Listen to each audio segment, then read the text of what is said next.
Dear students, I hope you all are keeping fine. Today, I am going to discuss a very important chapter in your first block. A very important poem. The title of the poem is If, by a very famous English short story writer, poet and novelist Rudyard Joseph Kipling. You have already studied some of the traits which help a person to become successful. You studied 3 important chapters and an anecdote in your first block, which all highlight some of the personality traits which help a person to become a great human being, a successful human being, a perfect human being. This poem speaks about the qualities of greatness. If people imbibe some of these qualities, they will definitely become perfect human beings.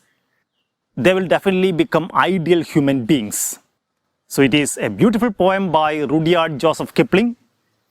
I have already told you, he was a very famous English poet, short story writer and novelist. He was born in India, in Mumbai. And most of the students have read at least one work written by Joseph Rudyard Kipling. The title of that work, I hope you all know the title of that work.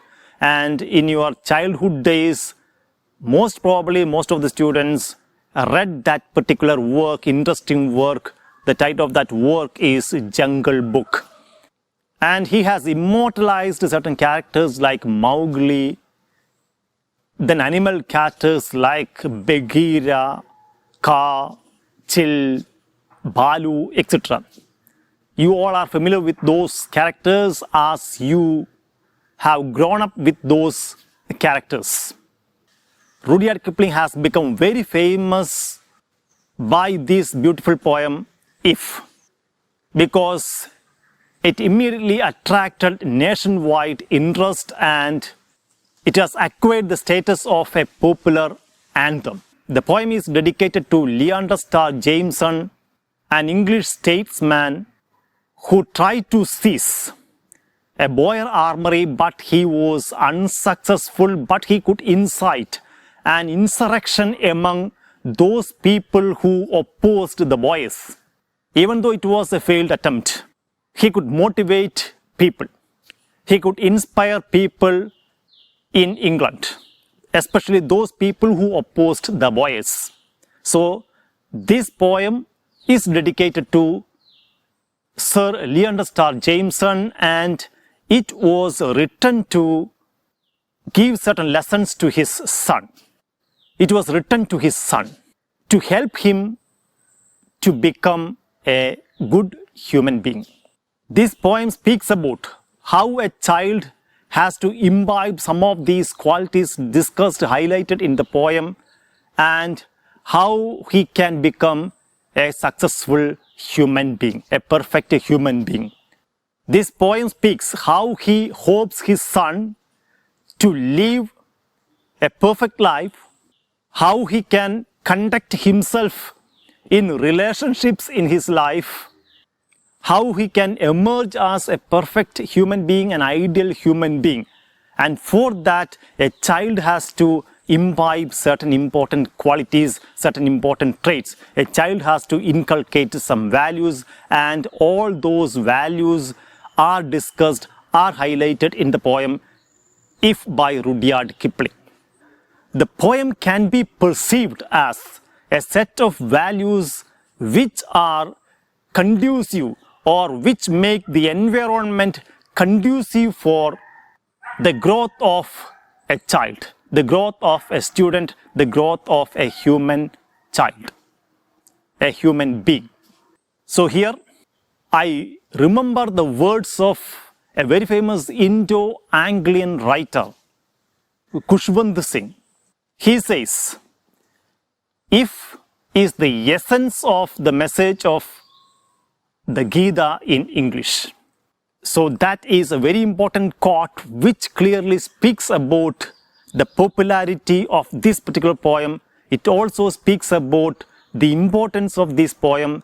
It also speaks about how important all these values are in helping a young child, a young student to become an ideal human being, a perfect human being. So here I am not going to recite all the stanzas in the poem. So there are 4 stanzas, there are 4 octaves in this poem. An octave means a stanza which consists of 8 lines.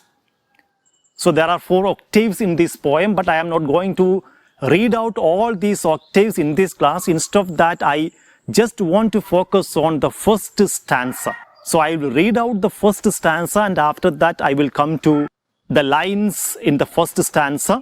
I will take 2 lines at a time, and I will try to explain those lines. Along with the explanation, I will try to explain some of the powerful figures of speech employed by the poet Rudyard Kipling in the poem If. So listen to the first stanza of this poem If by Rudyard Kipling. If by Rudyard Kipling. If you can keep your head when all about you are losing theirs and blaming it on you. If you can trust yourself when all men doubt you, but make allowance for the doubting too. If you can wait and not be tired by waiting, or being lied about, don't deal in lies. Or being hated, don't give way to hating. And yet, don't look too good nor talk too wise. So this is the first stanza. This is the first stanza of the poem If by Rudyard Kipling. This poem is in the form of contrasts. The poet at first describes a poor choice of action, then he explains how to act in an ideal way in such times of acute crisis. How to act in a perfect manner. How to act or react in a perfect manner. So that is explained in this poem, that is highlighted in this poem. In the first stanza also you find the same idea. The first stanza is also in the form of contrast. The poet describes a poor choice of action and he explains how to act or react in an ideal way in such critical situations, in such moments of crisis. So the first 2 lines of the poem in the first stanza. If you can keep your head when all about you are losing theirs and blaming it on you. The first 2 lines clearly speak about one particular trait that we have to imbibe. As a youngster, as a student, we have to imbibe that particular trait. We should not lose our self-control. We should not lose our self-composure when the people around you are losing their self-control and they start blaming it on you. Just take an example. You are a team member, you are the leader of a particular team. But unfortunately, there is a failure for your team and the team members start blaming it on you. They lose their self-control and they start blaming it on you. But you should never lose your self-control and you should never indulge in blame games even though others are blaming you. Never indulge in blame games. So what do you mean by indulge in blame games? They accuse you, they blame you, and you start blaming others. So this will not help the cause. This will not be of no use. It may lead to hatred. It may lead to conflict. It is of no use. So never indulge in blame games. Accept the responsibility. Accept the responsibility of your actions and choice. So this is a very important trait that you have to imbibe if you are able to imbibe that particular quality, you can become a perfect human being. Never lose your self-control, never indulge in blame games, accept the responsibility of your actions and choices, and this is a very important trait that a student has to imbibe. Now we move on to the next two lines in the first stanza of the poem, If by Rudyard Kipling. If you can trust yourself when all men doubt you, but make allowance for their doubting too. Others doubt you. Others doubt your potential. Others doubt your qualities, your traits, but you should never lose your confidence. You should have tremendous faith, immense belief in your potential, in your abilities, even though others do not trust you, even though others doubt you.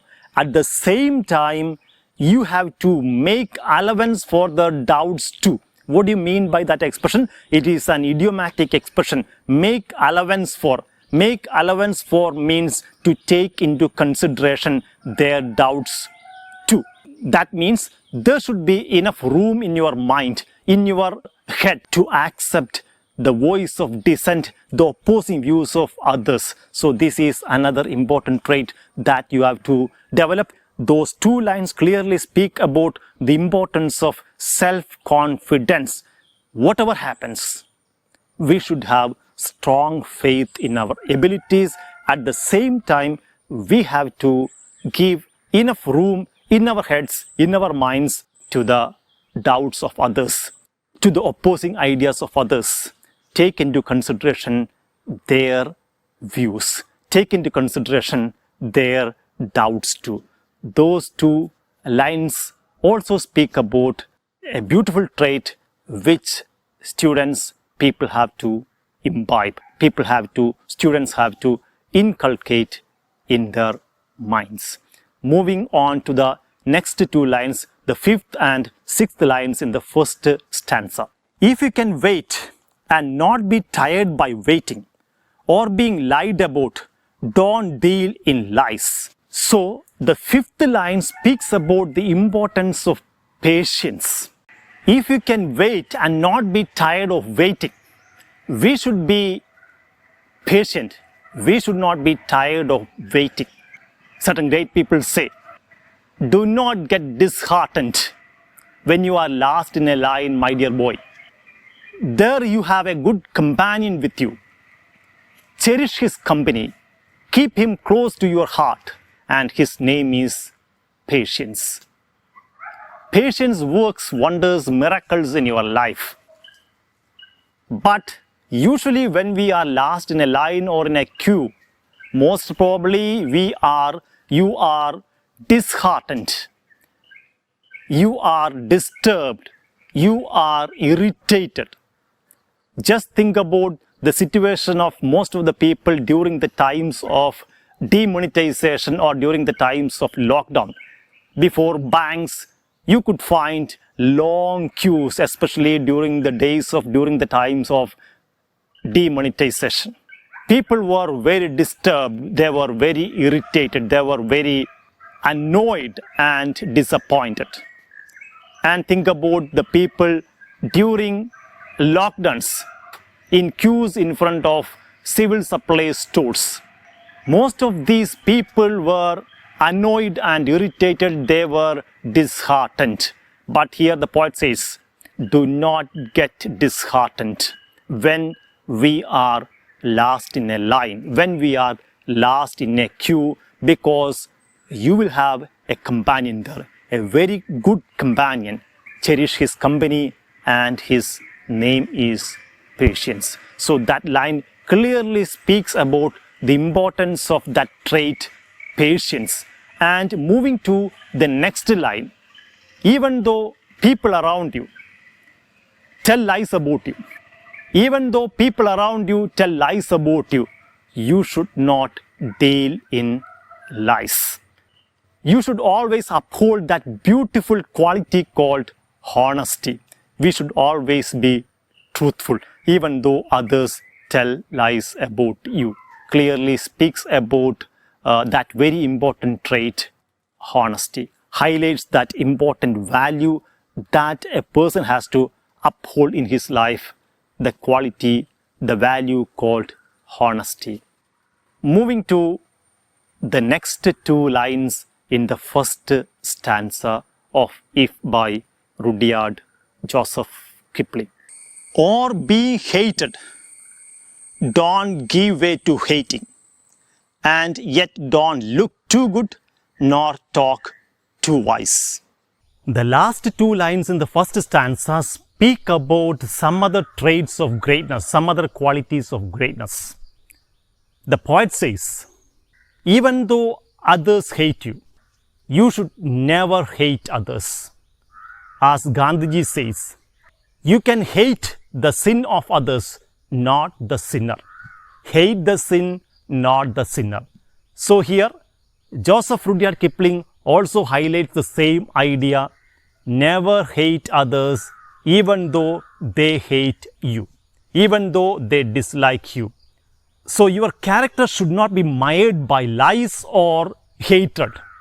Even though the people around you speak lies about you, even though the people around you hate you, your character should not be tainted by lies or hatred.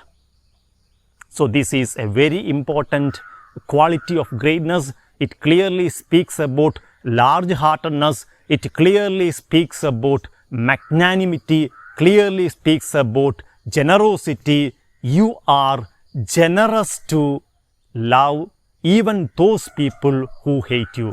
You are magnanimous to love those people who hate you. That particular quality speaks about that philanthropic love. Philanthropes, people who love mankind. So it speaks about, that line speaks about that philanthropic love. People who love mankind. People who love others even though they hate you. This is a very important trait of greatness. And when we move on to the last line, even though you have all these great qualities, even though you have achieved greatness in your life, even though you have achieved great position in your life, you should never look too good or talk too wise. That means you should be modest. Another important trait is highlighted in the last line of the first stanza. You should always be modest. That line speaks about the importance of being humble. It speaks about, it celebrates, glorifies that beautiful trait of greatness called humility. So in the first stanza, we come across certain traits which help us to overcome moments of crisis in our life, which help us to face situations of acute crisis. So these traits are very important for a child, for a student to become a successful person, to become a great human being, to become a perfect man. That is all for the day. Thank you.